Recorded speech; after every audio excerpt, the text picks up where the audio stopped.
မင်္ဂလာပါဒါက Times မြန်မာဘာသာစီစဉ်ကနေပြန်လည်ကြိုဆိုလိုက်ပါရယ်ဒီကနေ့တင်ဆက်ပေးမယ့်သတင်းကတော့ဝန်ကြီးချုပ်ဖြစ်လာပါကငင်းချဲရေးကိုဦးစားပေးလှောက်ဆောင်သွားမယ်လို့ဝန်ကြီးဦးစုတက်ကပြောဆိုလိုက်ပါရယ်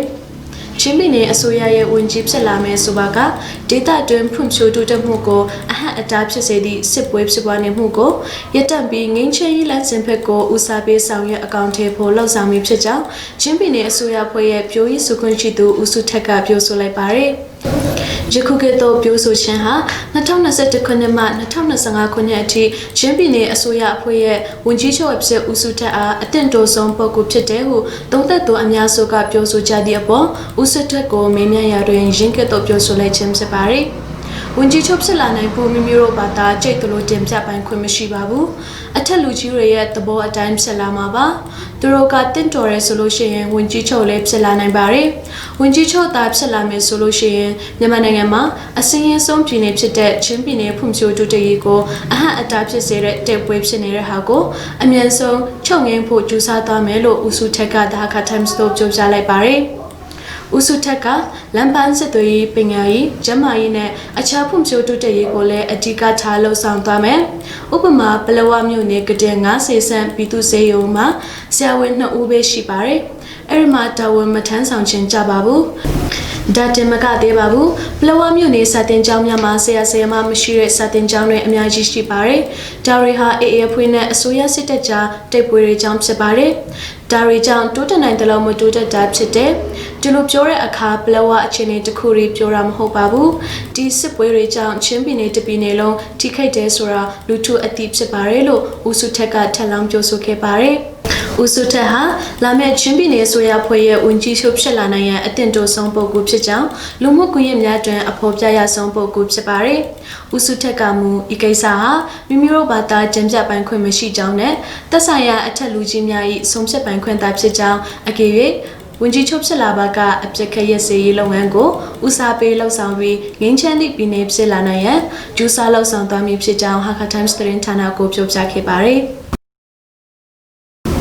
ပြည်နယ်ဝန်ကြီးတနေရာရရှိလိမ့်မယ်လို့ယူဆကြောင်းဝန်ကြီးပူပေါလွန်မင်းထံကမျှော်လင့်ကြောင်းပြောဆိုလိုက်ပါတယ်။လက်ရှိချင်းပြည်နယ်လူမှုဝန်ကြီးပူပေါလွန်မင်းထံဟာလာမယ့်အစိုးရတလက်ထက်တွင်ဝန်ကြီးနေရာတစ်ခုခုတွင်တာဝန်ထမ်းဆောင်ရန်မျှော်လင့်ထားကြောင်းပြောဆိုခဲ့ပါတယ်။ဝန်ကြီးတနေရာမှာတော့တာဝန်ပေးခံရဖို့မျှော်လင့်တယ်ဆိုတာကတော့ဒေါ်အောင်ဆန်းစုကြည်ကတိုင်းရင်းသားဒေသတွေမှာတိုင်းရင်းသားပါတီတွေကိုဦးစားပေးနေပါတယ်။ဘာဖြစ်လို့လဲဆိုတော့ပြည်ထောင်စုဆိုတာတိုင်းရင်းသားတွေမပါရင်မဖြစ်ပါဘူး။တမျိုးပြောရရင်တိုင်းရင်းသားပါတီတွေကိုဦးစားပေးနေတဲ့အတွက်ဝန်ကြီးတနေရာမှာတော့တာဝန်ပေးခံလိမ့်မယ်လို့ယူဆရတယ်လို့ဝန်ကြီးပူပေါလွန်မင်းထံကဟာခါ Times တို့ပြောပြခဲ့ပါတယ်။ဝန်ကြီးပူပေါလွန်မင်းထံဟာ2015ခုနှစ်ရွေးကောက်ပွဲတွင် ZCD ပါတီမှလူမှုရေးဝန်ကြီးအဖြစ်တာဝန်ပေးခန့်အပ်ခဲ့သူဖြစ်ပါတယ်။2020ရွေးကောက်ပွဲတွင်လည်းတွန်းဇံမြို့နယ်အမှတ်နဲ့ပြည်နယ်လွှတ်တော်ကိုယ်စားလှယ်မေးဆန္ဒနယ်မြေမှာအနိုင်ရရှိပြီး2021ခုနှစ်မှ2025ခုနှစ်ချင်းပြည်နယ်အစိုးရဖွဲ့တွင်ဝန်ကြီးနေရာတစ်ခုခုတွင်နေရာရရှိရန်မျှော်လင့်နေသူဖြစ်ပါတယ်။ဟာခါမြို့တွင်ချင်း Convention Center ကိုကျပ်ငွေသိန်းပေါင်း3000ကုန်ကျဖြင့်ဆောက်လုပ်သွားမည်ဖြစ်ကြောင်းသိရှိရပါတယ်။ချင်းပြည်နယ်ဟာခါမြို့၌ချင်း Convention Center CCC အဆောက်အဦကိုသိန်းပေါင်း3000ကုန်ကျဖြင့်ဆောက်လုပ်မည်ဖြစ်ပြီးသက်ဆိုင်ရာတာဝန်ရှိသူများမှ CBC USA Media မှတဆင့်ထုတ်ပြန်ကြောင်းသိရှိရပါတယ်။ဟာခါမြို့၌ချင်း Convention Center CCC ဆောက်လုပ်ရန်အတွက်တာဝန်ရှိသူများက CBC USA Media မှတဆင့်သတင်းထုတ်ပြန်ခြင်းဖြစ်ကြောင်းသိရှိရပါတယ်။ဤကိစ္စနဲ့ပတ်သက်ပြီး CBC USA အထွေထွေတွင်မှု Reverend Dr. Claude Orboishin ကချင်းလူမျိုးတွေဟာဖျားသခင်ရဲ့ကျေးဇူးတော်အပြင်လူမျိုးတစ်မျိုးဖြစ်လာတဲ့လူမျိုးတိုင်းကပိုင်ဆိုင်နေကြတဲ့ကိုယ်ပိုင်လက္ခဏာရှိကြတဲ့လူမျိုးဖြစ်တဲ့လူမျိုးတိုင်းကမိမိတို့လူမျိုးဖြစ်ကြောင်းဖော်ပြနေသလိုချင်းလူမျိုးတွေလည်းလူမျိုးတစ်မျိုးဖြစ်နေရဆိုတာကိုဖော်ပြဖို့လူနေပြီလို့ယူဆတဲ့အတွက်ချင်း Convention Center ဆောက်လုပ်ဖို့ပြင်ဆင်နေတာဖြစ်ပါတယ်။ရည်ရွယ်ချက်ကတော့2015ခုနှစ်ချင်းပြည်နယ်မှာတဘာဝဘေးအန္တရာယ်ကြုံတွေ့နေတဲ့အခြေအနေချင်းအမျိုးသားဖြစ်နေတဲ့ဆိုတဲ့အမှတ်တရအဖြစ်နဲ့ကမ္ဘာမှာချင်းလူမျိုးတစ်မျိုးတည်တာရှိကြောင်းကြားတဲ့အနေနဲ့2019ခုနှစ်ကနေဒီစင်တာကိုဆောက်လုပ်ဖို့စီစဉ်တာဖြစ်တယ်လို့ပြောခဲ့ပါတယ်။ CCCA Australia ထွေထွေအတွင်းရေးမှူး Reverend Dr. Dennis Sumang ကချင်းလူမျိုးတွေဟာလူနေစုဖြစ်ပေမဲ့ကမ္ဘာပေါ်မှာနေထိုင်နေကြတဲ့နိုင်ငံတွေမှာစာပေယဉ်ကျေးမှုတွေနဲ့ပြသနိုင်တယ်။မိမိတို့ဘာသာကိုယ်ပိုင်ပြဋ္ဌာန်းခွင့်ရှိရမယ်။ဖူးဖွားတွေကပိုင်ဆိုင်ခဲ့တဲ့နေမီကိုပြန်လည်ရရှိဖို့လိုတယ်။ယခုချင်းပြည်နယ်မှာဖူးဖွားတွေကအုပ်ချုပ်ခဲ့တဲ့နေမီတွေဆုံးရှုံးနေတယ်။ဒါတွေကိုပြန်လည်ရရှိဖို့လိုအပ်ပါတယ်။ဒါတွေကိုပြန်လည်ရရှိဖို့ချင်းလူထုတွေတွေ့ဆုံနိုင်ဖို့နဲ့ကျေးလက်ဒေသရှိလူထုတွေနဲ့တွေ့ဆုံဖို့လိုလာတယ်။ချင်းပြည်နယ်ကျေးလက်ဒေသအသီးသီးမှာမဆုတ်လုံနိုင်ပေမဲ့ချင်းပြည်နယ်မြို့တော်ဟာခါမှာတော့လူထု3000ကနေ9000ထိဆက်နိုင်တဲ့ခမ်းမကိုတော့လိုအပ်တယ်။အဲဒီခမ်းမရှိလာရင်လူမှုရေးဘာသာရေးနိုင်ငံရေးကိစ္စကိုဒီမှာဆွေးနွေးလို့ရမှာဖြစ်တယ်လို့ဆိုပါတယ်။ဒါပြင် CACCGS Reverend Dr. Zathak ကဟာခါမြို့ဟာမြန်မာနိုင်ငံတိုင်းနယ်ပြည်နယ်မှာအသေးဆုံးမြို့ဖြစ်တဲ့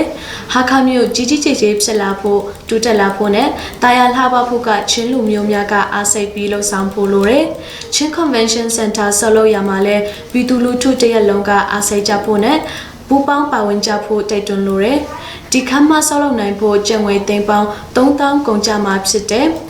American dollar 2 million ကျော်ကုန်ကျမှာဖြစ်ပါတယ်။ကုန်ကျမဲ့ငွေပမာဏများပေမဲ့ချင်းလူမျိုး CACC အဖွဲ့ဝင်2သိန်းကျော်ရှိပါတယ်။အဲ့ဒီထက်က2500ဦးကဒေါ်လာ100စီလူနိုင်နေဆိုရင်သိန်း3000ရရှိနိုင်မှာဖြစ်ပါတယ်။ဒီကမ်းမဆောက်လုပ်ဖို့3နှစ်စီမံကိန်းရေးဆွဲထားတဲ့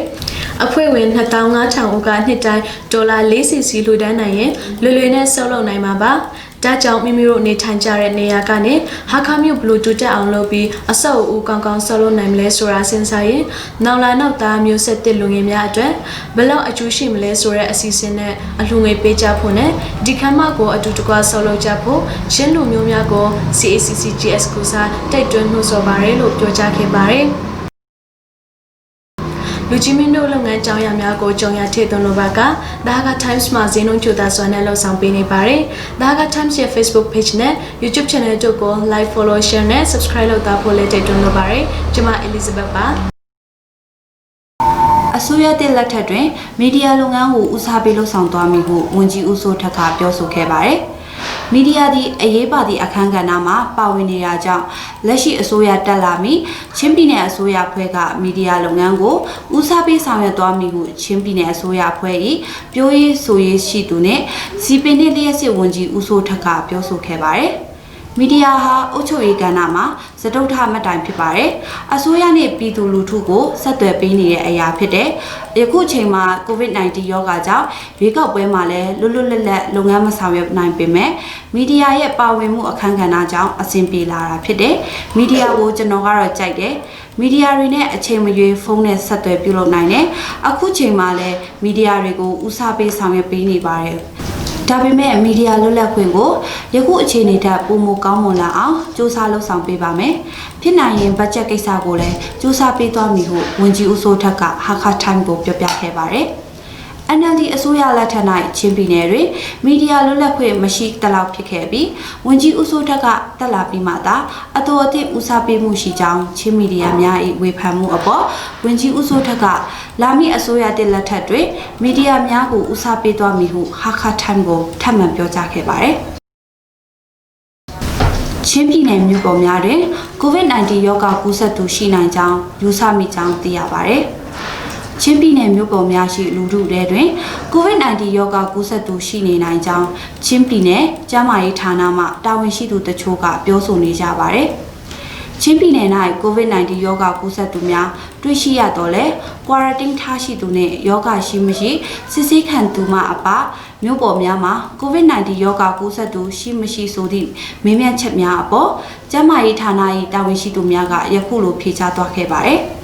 ဖလန်ပြည်သူစေယုံအုပ်ဒေါက်တာတွန်းကျုံထံက COVID-19 ရောဂါကူးစက်သူတွေမြို့ပေါ်ရှိနေနိုင်တယ်လို့ယူဆမိပါတယ်။ဘာဖြစ်လို့လဲဆိုတော့ယောဂအခြေအနေနဲ့ယောဂကူးစက်ခံရသူများရဲ့အနေအထားကိုလေ့လာခဲ့တဲ့အခါမှာမြို့ပေါ်တွေမှာယောဂကူးစက်သူတွေရှိနေနိုင်တယ်လို့ယူဆမိပါတယ်။နောက်ဆုံးယောဂကူးစက်သူတွေ့တဲ့အခါမှာသူကတခြားနေရာတွေမှာခရီးသွားလာတဲ့သူလည်းမဟုတ်ဘူး။ဖလန်မြို့ပေါ်မှာပဲနေထိုင်ရင်းနဲ့ယောဂကူးစက်နိုင်တယ်လို့ယူဆမိပါတယ်။ဟာကာနဲ့ထက်တလန်မြို့တွေမှာလည်း ယောဂစစ်ဆေးကြည့်မယ်ဆိုလို့ရှိရင်တွေ့ရှိရမှာပါပြီးတော့ COVID-19 ယောဂဟာ60%အထိယောဂလက္ခဏာမပေါ်ပါဘူးပေါ်တဲ့60%ကအနက်မရတဲ့သူတွေဖြစ်ကြတယ်40%ဟာဖျားနာသူတွေဖြစ်ကြတဲ့အတွက်မြို့ပေါ်တွေမှာဒီယောဂရှိနိုင်တယ်ဟုဟာခထိုင်းကိုပြောပြခဲ့ပါတယ်ထို့နောက်ချင်းပြည်နယ်ကျန်းမာရေးဦးစီးဌာနရဲ့လက်ထောက်ဒါရိုက်တာဒေါက်တာစရွန်ပါကကျမတို့ဟာချင်းပြည်နယ်6မြို့နယ်အတွင်းမှာလုပ်ငန်းအကောင့်ထဲပေါ်နေတာဖြစ်တယ်။ပြည်ပကနေရောက်လာကြတဲ့သူတွေကနေဒီယောဂပါလာတာမဟုတ်ပဲချင်းပြည်နယ်အတွင်းမှာနေထိုင်ကြတဲ့လူထုအကြားမှာကူးစက်မှုဖြစ်လာတာကိုစိုးရိမ်မိပါတယ်။ဩဂတ်လ16ရက်နေ့မှာတွေ့ရှိခဲ့တဲ့ယောဂဟာလည်း local transmission ဖြစ်နေတယ်။ခရီးသွားလာသူယောဂတွေ့ရှိတဲ့သူတွေနဲ့အတူတကွနေထိုင်တာမဟုတ်တဲ့သူတွေစီမှာယောဂတွေ့ရဆိုတော့အဲ့ဒါကို second wave လို့ခေါ်တယ်။ချင်းပြည်နယ်ဘယ်နေရာမှမသွားတဲ့သူတွေစီမှာယောဂတွေ့နေရတတ်ပါတယ်။ချင်းပြည်နယ်မြို့နယ်တိုင်းမှာ COVID-19 ရောဂါထိန်းချုပ်ကာကွယ်ရေးလုပ်ငန်းများတွင်တာဝန်ကျတဲ့ဝန်ထမ်းများမှလည်းမသိရှိနိုင်တဲ့ယောဂသည်များမြို့ပေါ်တွင်ရှိနေနိုင်ကြောင်းဟာခထိုင်းမှာပြုလုပ်ခဲ့တဲ့ Zoom ဖြင့်တွေ့ဆုံခန်းတွင်ပြောဆိုခဲ့ကြတာဖြစ်ပါတယ်။ The Hakka Time မြန်မာဘာသာစီစဉ်ကိုဒီလောက်နဲ့ပဲအဆုံးသတ်တော့မှာဖြစ်ပါတယ်။အားလုံးပဲရှင်လန်းချမ်းမြေ့ကြပါစေရှင်။ကျွန်မချယ်ရီပါ။